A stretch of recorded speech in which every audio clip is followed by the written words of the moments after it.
Paleontologists, as you may or may not know, are scientists that study fossils, and depicted here scenes covered by shit that we can see what dinosaurs were up to during their time. But not everyone that you will meet here live at the same time period or part of the world. However, each one that you will spot living and be seen, those that in fact live at the same time and place.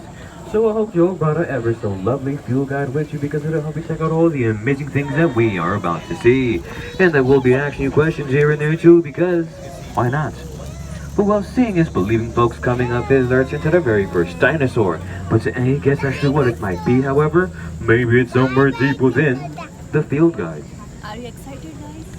Wow, Yes? dinosaur ride है बेटा. Excited to see dinosaurs? Get ready, folks, to meet the mighty, ferocious, gigantic, malicious, carnivorous, terrifying, man-eating pink flamingos. That's right, everyone. Birds are, in fact, modern-day dinosaurs. Even though most of them are now at around 66 billion years ago, some did not. They survived, and they evolved into the birds that we have here today. Hence why birds are called avian dinosaurs. And down this hill, you will meet the American flamingos. And guess what, everyone? They're real, because Home Depot had no more fake ones for us.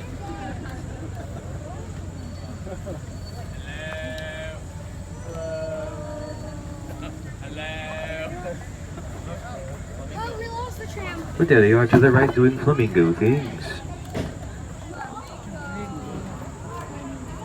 Up ahead, though, the birds are prey, and hopefully in that first cage you will spot Napoleon and Josephine, our lovely pair of bald eagles. At the birds of prey, we have various avian dinosaurs here, and I will spot them all for you out and about today, like our lovely eagles there. Next to them, though, are some owls, more specifically a barred owl and two snowy owls named Hedwig and Elsa. Next to them, though, are the ever so luxurious king. Folks is probably up in those trees. You can tell by their white and black body and those bright red-headed crowns. Next to them, though, are the Andean condors, our biggest birds here with a 12-foot wingspan. Yes, folks, you heard me here, a 12-foot wingspan. But coming up, last but not least, I want you all to meet Chance in Oklahoma, our Cenarius vultures. And here's where I whisper the most, because fun fact, everyone, Chance is half blind. So no to scare her all out, but hopefully they too will be out and about today.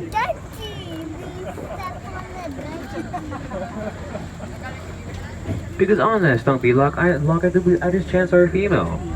But now that we're far away from these two, I can finally stop whispering. Thank goodness. Because the real fun cannot begin, everyone. Whip out those food guys and get ready to see some Genesis, because those folks, here we go. Because on our left, I can see a pack of the mannequins pursuing what seems to be a juvenile Tyrannosaurus. We do believe that these medium-sized raptors here hunted in packs to bring down larger prey, as if on strength in numbers while pursuing them. But does this remind you of any other pack hunting animals of today? Well, that was pretty cool, right? Seeing dinosaurs working as one. Well, up ahead are some that never caught on to the phrase that sharing is caring. Hiding up ahead, you will meet a Majungasaurus. Do you think it was A carnivore, B, an herbivore, or C, an omnivore? Well, if you guessed A carnivore, you would have been correct, because check out those razor-sharp teeth. Imagine being that guy's dentist. Gross.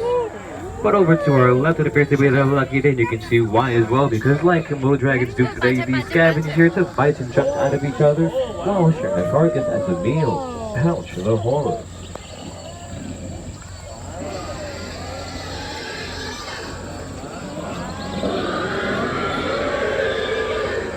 But down this hill there is some good news. I mean, much bigger dinosaurs came from the family of carnivores. This big guy, known as a rough-headed source, was about 50 feet long. Some of the largest non-avian dinosaurs here, known as sauropods, survive on a diet of plants. And while their long necks weren't always an upright edge, they had in fact reach up high into the trees to eat some leaves like an animal that we all know and love today. Do you know whom it might be? Some would have said modern-day giraffes. I hope you all brought a field guide, because it'll help you answer some of these dinosaur questions here. But up ahead, I can see a whole load of adult Pentaceratops and even their baby. Now let me ask you all this, folks, they all look familiar to you. Yes, or no, because maybe their name Pentaceratops rings a few bells. Or in this case, suppose we could check them out. They used to be this because it's cousin to the Triceratops. But that guy has 3 horns, and these big guys here have 5. Hence the name, the 5-horned face of the Pentaceratops. But up ahead, check out these three unique sauropods from ancient jungles of China. To our right, that is a Dactylosaurus. But to our left, check out that Shinosaurus. And the both parts saying hello to us. All the way in the back is the biggest of them all, whopping 60 feet long, being the Omegasaurus. This reminds me of the African plains, and now we can see zebras, gazelles, and even giraffes all living together, as they can all these various plants at different heights. But now do you all love a good tongue twister? Because if so, repeat after me, everyone. A Parasaurolophus. A Parasaurolophus plays parallel to perform for the public on a peaceful and pristine day. Because we do believe that it may use their long fancy crest to amplify their notes over long distances. Like what elephants and whales do today, they call out in deep blue tones and may use these tones to ward off danger, communicate, or even attract mates. But up ahead, check out that lovely Paracosmoceratops. We do believe that their crests were too brittle for defense or probably used for attracting a mate. Both the males and the females have them good accord each other, similar to modern-day long-billed birds of today. But who do you think is trying to attract whom here? Perhaps it was a mutual admiration dino sighted because remember, birds are in fact modern-day dinosaurs.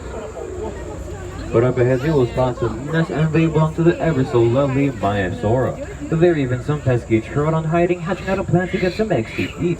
But we do believe that the Maiasaura here lived in groups and made their nests together in nesting colonies. Unlike birds of today make open nests up in trees, the Maiasaura made theirs on the ground, similar to how modern-day flamingos do today. And if you look closer too deep within that tall grass, some of the eggs are even hatching out as well. And luckily for these newborn babies, their parents are on guard as the name Maiasaura means the good mother lizard. And before we can head out, we all must take a seat. This is a bumpy ride.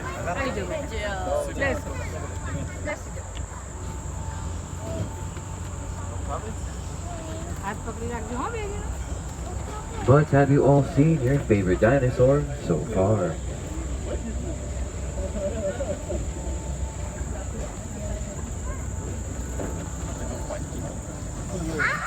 Well, coming up, hopefully it'll be your brand new favorite. Get ready to meet y'all, the Tyrannosaurus Rex. And here to be our lucky because we can see two males in a fight, fighting out for power like male gorillas do today. Because we have found their fossils with injuries indicating that they fought with each other, fighting their heads and their faces. This may indicate they might have even lived in this too. But males and females even spawn during courtship. Well, that's what I call a love fight because fun fact is that girls are bigger than the boys by about 10 feet or so. Our biggest known fossil belongs to Scotty. She's over 40 feet long. But like modern animals do today, dinosaurs did in fact gather around the watering hole. To our right, meet that large and armored Archaea, the cousin to the Ankylosaurus. You can tell by the very spiky tail it has and the body armor on its back. But over to our left, there appears to be some Gallimimus. These resemble modern-day ostriches. There's even one checking this out as we speak. And fun fact, Gallimimus means chicken mimic.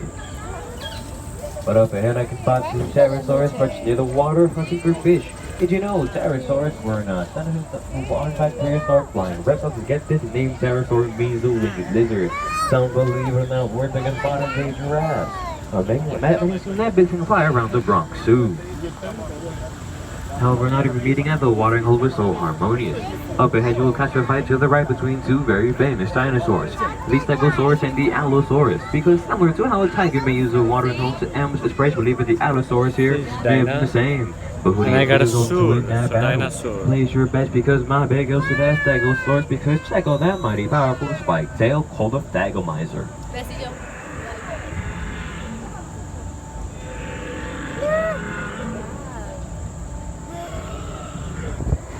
However, watch out, I think you could be in the water as well. Look out everyone for that mighty Spinosaurus. Look at the bottom of lakes, rivers, and swamps, hunting for fish like a modern-day crocodile Garo does today. You know, it wasn't the heaviest, it was the longest shrimp at the tail, reaching a size of up to 60 feet long.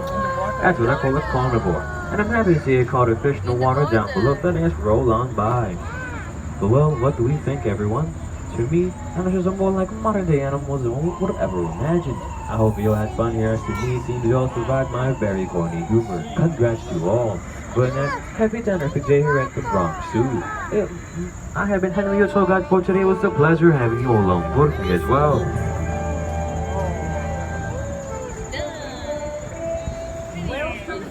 How was it, beta? You like it? How's it? Like it? Say, Anya doing ke like it? I'm Joe Papa Samu. Like it? Enjoyed it? Yeah. Yeah, enjoyed it. Steps as you exit the vehicle.